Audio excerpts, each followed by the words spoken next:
Meet El Pibe de Oro, Diego Armando Maradona.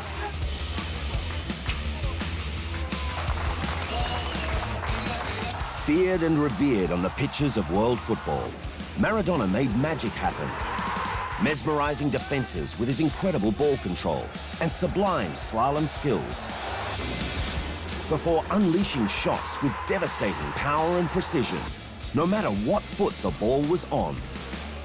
However, things for dear Diego unraveled off the pitch, and soon he found himself in and out of the tabloids, drug rehab centers, and the hearts of many football fans.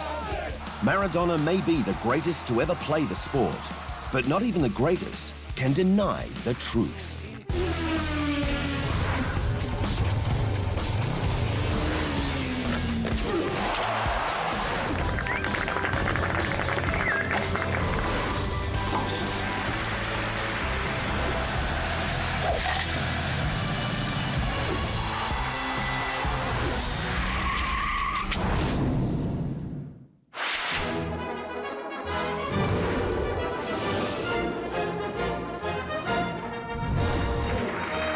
With athletes taking on a more prominent role in the fabric of society, it's only natural that they cross paths with political leaders.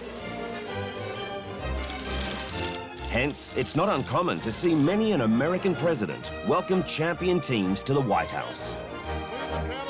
And we're in the White House right now. This is like, hey, Mama, I made it. And then there are politicians that are involved in the ownership of champion teams. There are politicians who openly get an athlete's electoral support. Our kids are our future, and I believe Barack started it. I believe Hillary's going to continue it. And then there are politicians who become good friends with an athlete. People always give me a little hard time by me saying that he's my friend. And I'm very proud to say he's my friend. In Cuba, late former leader Fidel Castro befriended Argentina's Diego Maradona after the troubled football legend decided to follow a drug rehab plan in the island nation. Maradona is welcome in our country, and we feel honored to help him. They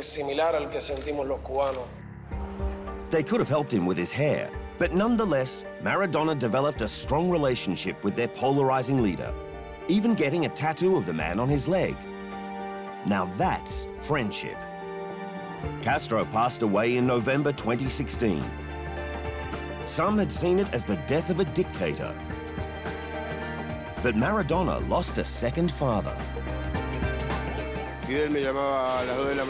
Fidel used to call me to speak about politics or sports, or whatever happened in the world. I was always up to talk, and that's the most beautiful memory about him. Coming up, Diego dominates the world game.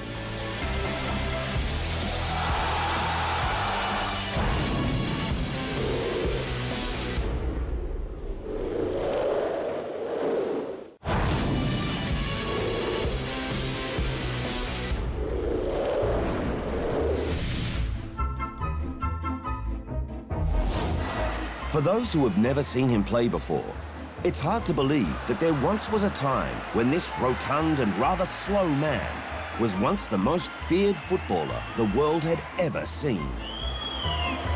Diego Armando Maradona.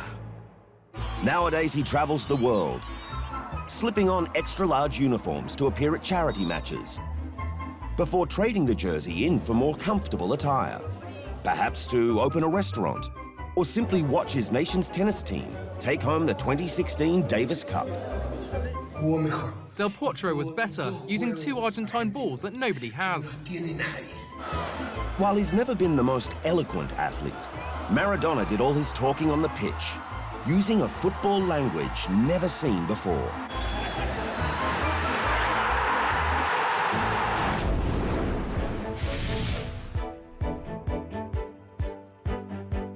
Born and raised on the outskirts of Buenos Aires, Maradona quickly became a local sporting sensation thanks to his juggling skills.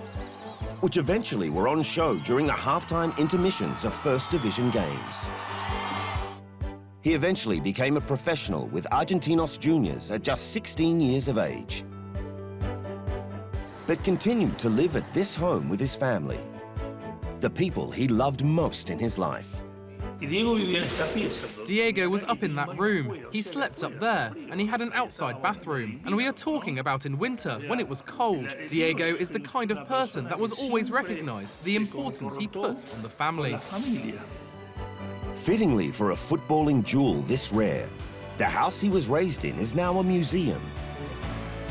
And by the time he moved to his childhood team, Boca Juniors, on a $4 million transfer in 1981, Maradona was confident he could conquer La Bombonera, a stadium considered a museum of its own.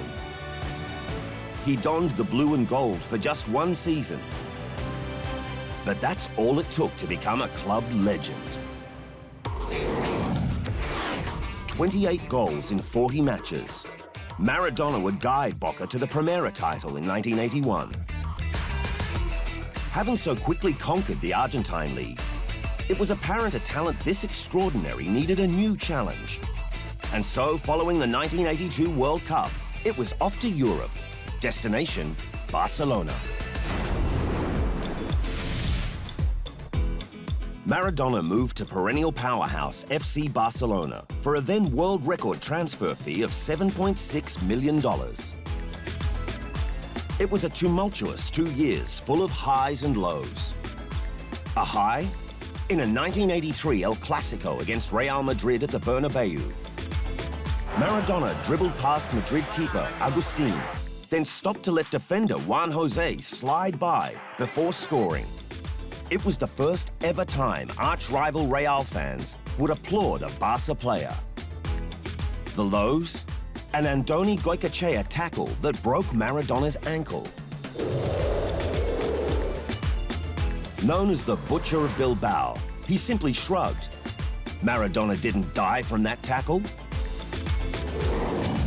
El Pibe de Oro spent 2 seasons at Camp Nou, scoring 38 goals in 58 total appearances. He won a Copa del Rey, Copa de la Liga, and the Spanish Super Cup, all in 1983. But following a retaliatory brawl against Bilbao at the 1984 Copa del Rey, in front of 100,000 people, and Spanish King Juan Carlos, it was clear Maradona needed a more welcoming place to call home. The Italian city of Naples is one of the oldest inhabited cities in the world. With the largest historic city centre in Europe, it's experienced some of the world's darkest moments, having been the most bombed Italian city in World War II.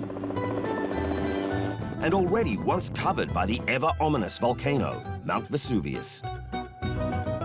Oft-times marginalized from the rest of the nation, Naples has long waited for a hero to come along and not only restore pride to their city, but to their fallen football side. Enter Diego Maradona. Signed in 1984 at another world record fee of just over $10 million. At a time when North-South tensions were at their peak, Maradona arrived with the fanfare of a god.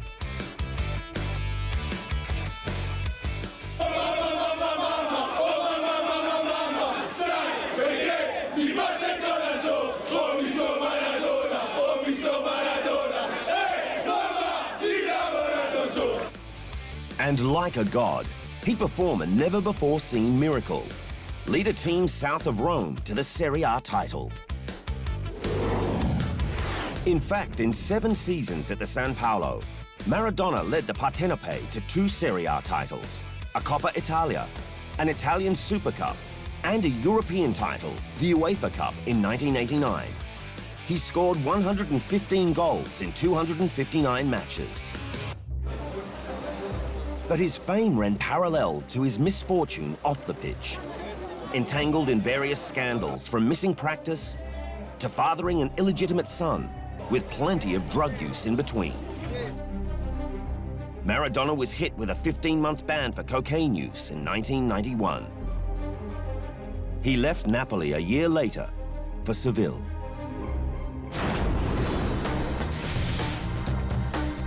Maradona played one season at Sevilla, scoring 8 goals in 29 total appearances before moving back home. First stop, Newell's Old Boys, and after serving another drug ban, during which he dabbled in coaching, he signed with his first love, Boca Juniors, in 1995. Making his return in a friendly against South Korea at Olympic Stadium in Seoul, Maradona seemed half the player he once was. Substantially slower than his teammates, it seems his behavior was suspicious. Sure enough, just a week after that game, he was suspended a 3rd time for another cocaine offense. After bouncing in and out of the sport, he announced yet another comeback in 1997, this time having trained with another disgraced athlete, Ben Johnson. At $50,000 a match, it was a chance for Diego to do what he always loved, play football. He played just 5 more times before calling it quits in 1998. In 588 club appearances, Maradona scored 312 goals. A third of those came with Napoli, a team he left its all-time leader in scoring.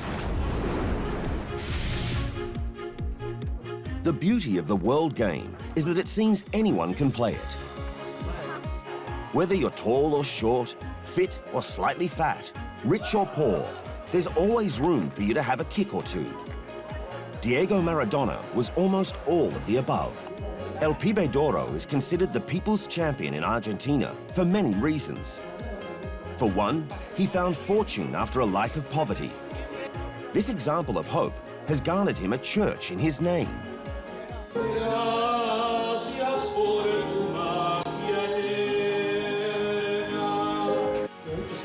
Maradona doesn't seem to follow that crew. Rather, he's all about the Vatican and Pope Francis, who's Argentinian himself. He hasn't always been a fit physical specimen, like when he shocked the world at the turn of the century while trying to kick the cocaine habit in Cuba. Diego dragged a few extra kilos with him, underneath an orangey mound of hair that may have inspired the 2016 version of his supposed heir apparent, Lionel Messi. Maradona has also proven that height isn't an issue, having played the game at 1.64 meters. That makes him 5 centimeters shorter than Pelé and Messi, 9 less than Neymar, 19 less than Brazilian Ronaldo, and 21 less than Portugal's Cristiano Ronaldo. After the break, doing whatever it takes to become world champion.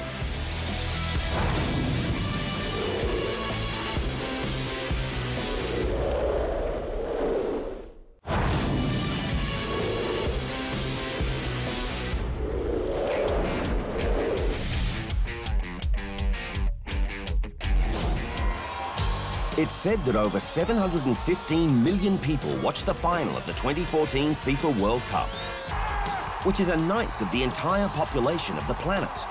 Needless to say, if you're the marquee player of that tournament, the pressure is immense. The eyes of the media are on you. The eyes of the fans are on you. And the eyes, and potentially studs, of your opponent are on you as well. All that attention is consistently dedicated to Argentina, with their nation taking home the title for the first time back in 1978. Their tiny talent, Diego Maradona, made his World Cup debut 4 years later with great expectations as the globe's greatest player. But with Maradona ambushed with every touch of the ball, the feat to repeat failed.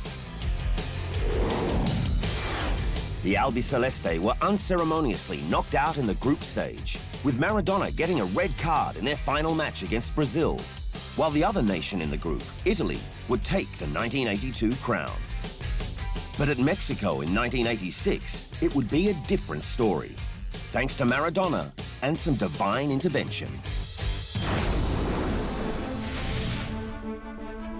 The 1986 quarter-final between Argentina and England was more than just a game. It was a war, courtesy of another war, a real one, known as the Falklands War. Argentina has long laid claim to the Falkland Islands, known to them as the Malvinas, based on the fact they inherited a small Spanish settlement there after independence in 1816.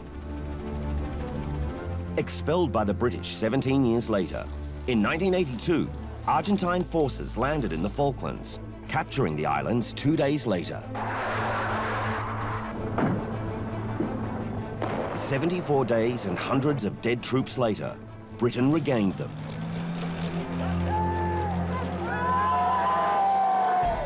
Although they may have lost the Falklands, Maradona had no intention of losing the war on the pitch, even if it meant bending the rules.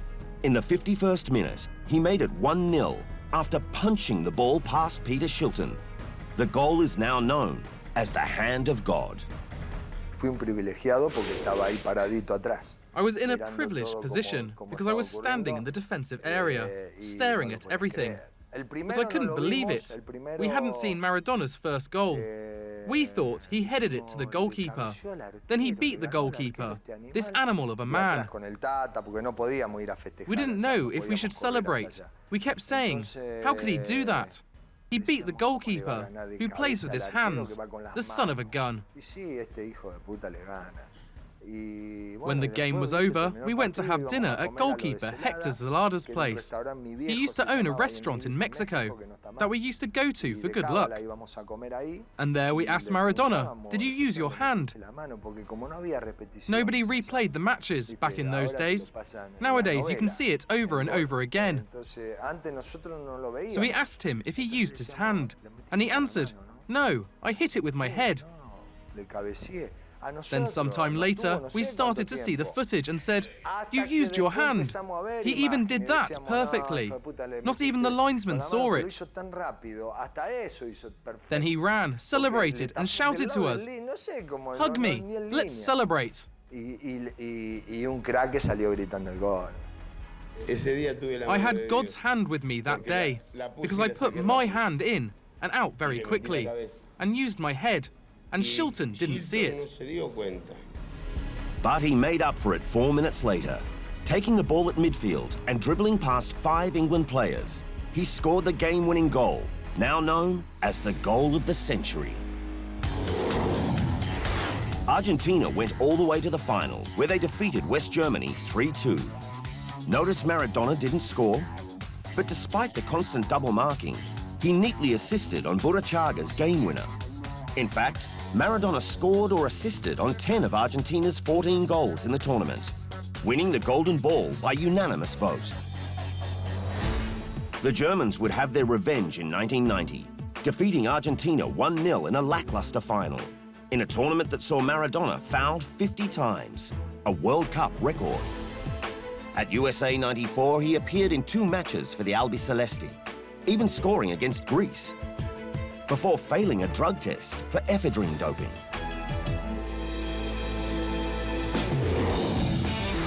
Maradona's international career came to a close, having scored 34 goals in 91 matches. He started in 21 consecutive matches for Argentina in 4 World Cups, in which he scored 8 goals and added 8 assists.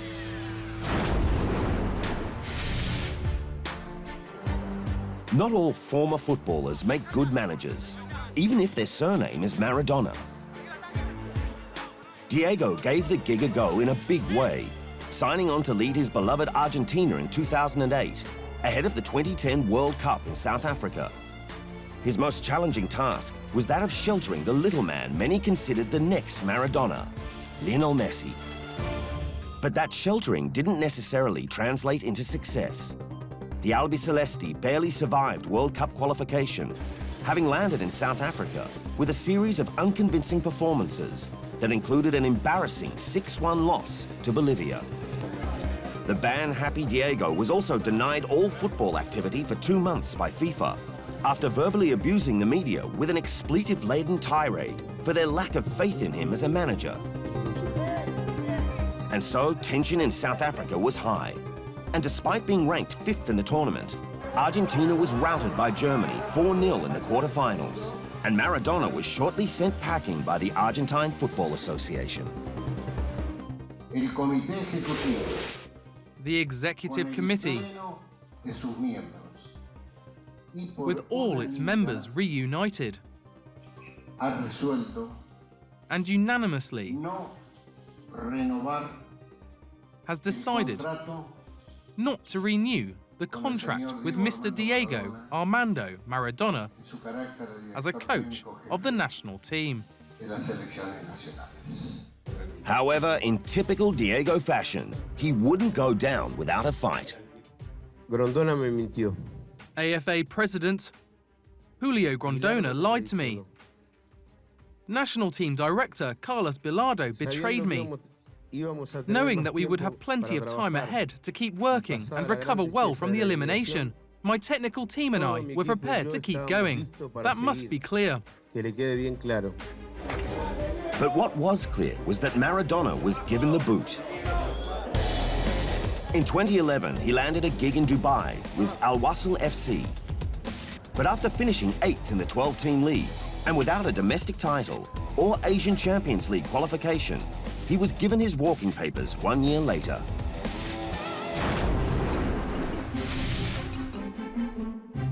It's not easy being the son of a superstar footballer, because it's assumed that superstardom is genetic. In some cases, it is. And in some cases, it's not. Just ask Diego Sinagra. Born in 1986 from an affair between Diego Maradona and a young Neapolitan woman, Diego Jr. showed great football promise as a child, even garnering comparisons to his father, joining Napoli's youth squad when he was 11. It's his passion. If he wants to continue, he will continue. If he wants to quit, he'll quit. But now he is a child, just like all the others.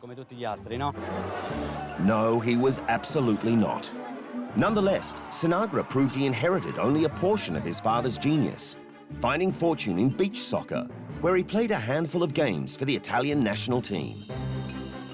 That said, Maradona himself only publicly recognized him as his son in 2016, 30 years after Diego Jr. was born. Still to come, the new Diego Maradona.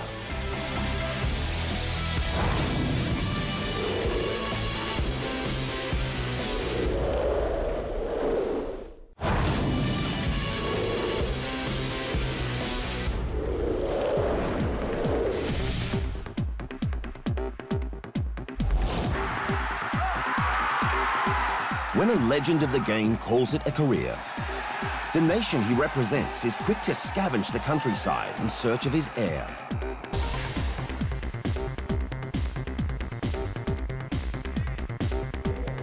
It's no different for Argentina in their search for the new Diego Maradona.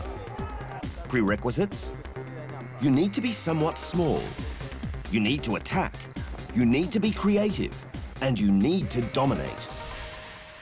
Bueno, River, Barcelona, Sevilla, Mónaco, Madrid, Málaga, Olympiacos, Verona.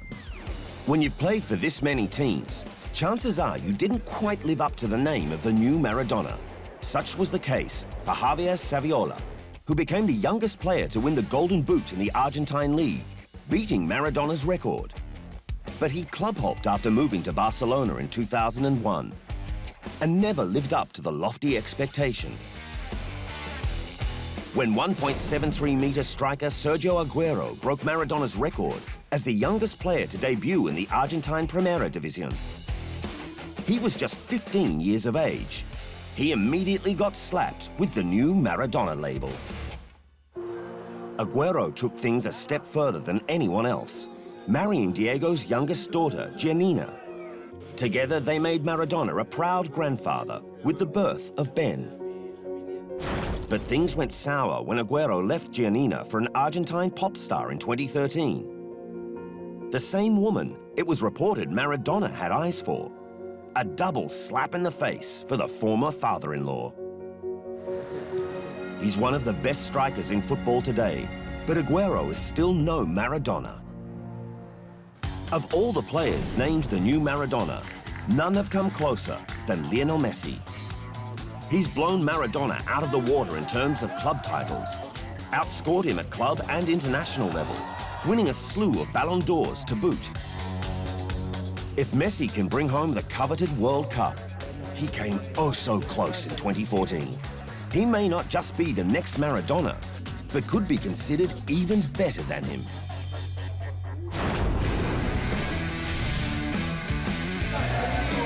He may have made a mess of things off the pitch, got caught in the wrong crowds, lost himself on a path of self-destructiveness, and exposed his emotions when it would be best to hide them under a rock.